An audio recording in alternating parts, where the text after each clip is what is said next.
আজ থেকে প্রায় বছর দুয়েক আগের কথা।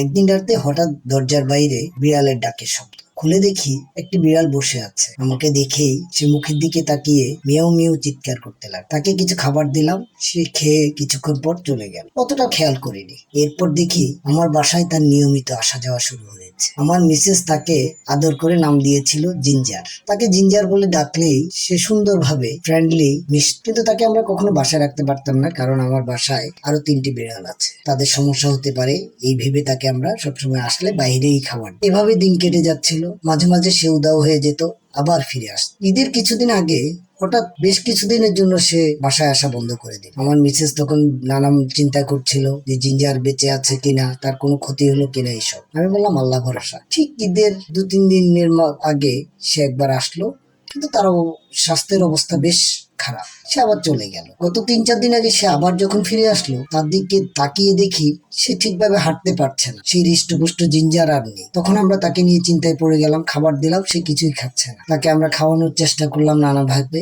কিন্তু পারছিলাম। এদিকে ঈদের ছুটিতে ঢাকা শহরে যারা ব্যাট আছেন তার প্রত্যেকে চলে গেছেন। আমরা 2-3 জনের সাথে যোগাযোগ করে অবশেষে ব্যাট আব্দুর রহমানের সাথে যোগাযোগ করে তিনি আমাদেরকে অ্যাপয়েন্টমেন্ট দেন এবং তাকে আমরা সেখানে নিয়ে যাই। তিনি তার অবস্থা দেখে আমাদেরকে জানান যে তার অবস্থা খুবই খারাপ, তার জন্ডিস হয়েছে এবং সম্ভবত এভাবে আক্রান্ত। তিনি সাময়িকভাবে কিছু ইনজেকশন এবং ওষুধ লিখে দেন। আমরা সেই ওষুধগুলোর ব্যবস্থা করি এবং তাকে প্রথম ডোজ দেওয়া শুরু করি। যেদিন আমরা প্রথম তার ট্রিটমেন্ট শুরু করি, সেদিন রাতের দিকে তার অবস্থা এতই খারাপ হয়ে যায় যে সে নড়াচড়াই করতে পারছিল না। তাকে আমরা সিঁড়ির নিচে থাকার একটা ব্যবস্থা করে রাত 1:30টার দিকে যখন ঘুমোতে যাব, তার আগে আমি তাকে দেখতে যাই। আমাকে দেখে সে সিঁড়ির নিচ থেকে বেরিয়ে এসে এমন ভাবে ডাকছিল, আমি তার ডাককে উপেক্ষা করতে পারছি না। তখন আমি তার পানির পাত্রে নতুন করে পানি দিলাম। সে আমার সামনে কিছু পানি খেলো, তারপর আবার আমার মুখের দিকে তাকিয়ে এত করুণ সুরে ডাকছিল, হৃদয়টা যেন খান খান হয়ে যাচ্ছিল। তাকে কিছু ক্যাট ফুড দিলাম, কিন্তু সে কিছুই খেলো না। আবার সে গিয়ে